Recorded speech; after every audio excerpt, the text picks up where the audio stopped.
আজকে আমরা শিখব মাইক্রোসফট এক্সেলে নাম্বার যোগ করার একটা important function called the sum function. প্রথমেই আমরা সাম ফাংশনের স্ট্রাকচারটা দেখে নেব। Just like any other function, আমরা সাম ফাংশনও শুরু করি একটা ইকুয়ালস টু সাইন দিয়ে। এরপর লিখি ফাংশনটার নাম followed by an open bracket. Open ব্র্যাকেটের পর আমরা দেখতে পাচ্ছি নীল কালারের একটা সেল রেঞ্জ, যা নির্ধারিত করা হয়েছে সেলের নাম ও কলন চিহ্নটা দিয়ে।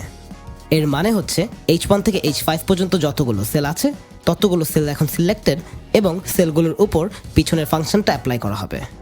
ফাইনালি একটা ক্লোজ ব্র্যাকেট দিয়ে আমরা গড়ে তুলি একটা কমপ্লিট ফাংশন। এবার আমরা সাম ফাংশনের অ্যাপ্লিকেশন দেখব একটা প্র্যাকটিক্যাল ডেটা সেটের সাহায্যে। আমরা ফার্স্ট কলামটাতে দেখতে পাচ্ছি কিছু সেলস ম্যানেজার্সদের নাম এবং ওদের 3 মাসের সেলস পারফরমেন্স ডেটা।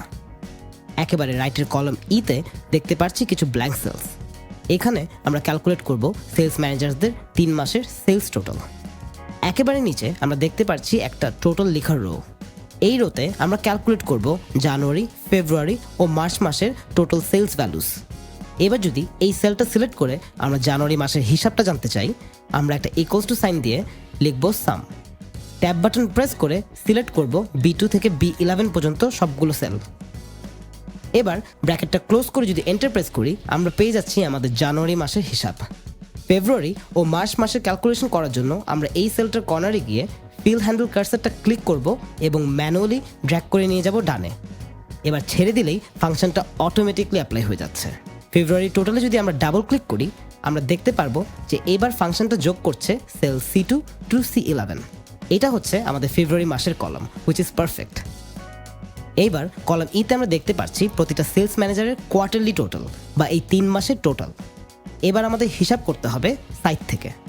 আমরা শুরু করব আহমেদ জুবাইরকে দিয়ে, আবারও আগের প্রসেসটা ফলো করব। ইকুয়ালস টু সাইন দিব, ফাংশন অ্যাপ্লাই করে এবং side to side data select করে আমরা পেয়ে যাচ্ছি আহমেদ জুবাইরের টোটালস। এবার খেয়াল করে দেখো, আমরা ফিল হ্যান্ডেল বাটনটা নিচে ম্যানুয়ালি ড্র্যাগ করছি না, জাস্ট ডাবল ক্লিক করলেই ক্যালকুলেশনটা হয়ে যাচ্ছে অটোমেটিকলি। তো একটা ছোট টিপ হচ্ছে, ফিল হ্যান্ডেল ব্যবহার করার সময় আমাদের মাথায় রাখতে হবে আমাদের ডেটা কি আসলে হরিজন্টালি নাকি ভার্টিক্যালি সাজানো। এখন সবকিছু অনেক এফিশিয়েন্ট মনে হলেও আসলে there is still room for improvements.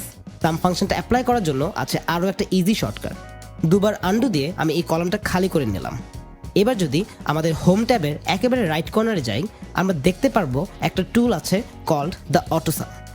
অটোসামে click করলেই দেখো মাইক্রোসফট অটোমেটিকলি আমাদের সাম ফাংশনটা তৈরি করে দিচ্ছে এবং জাস্ট এন্টার প্রেস করলেই আমরা পেয়ে যাচ্ছি আমাদের রিকোয়ার্ড রেজাল্টস। এইবার যদি এই নিচের সেলটা ক্লিক করে অটোসাম প্রেস করি, দেখো আবারও এক্সেল বুঝে ফেলছে আমরা কি ক্যালকুলেশন করতে চাচ্ছি এবং অটোমেটিকলি এক্সিকিউট করে দিচ্ছে আমাদের রিকোয়ার্ড ক্যালকুলেশন। অ্যামেজিং।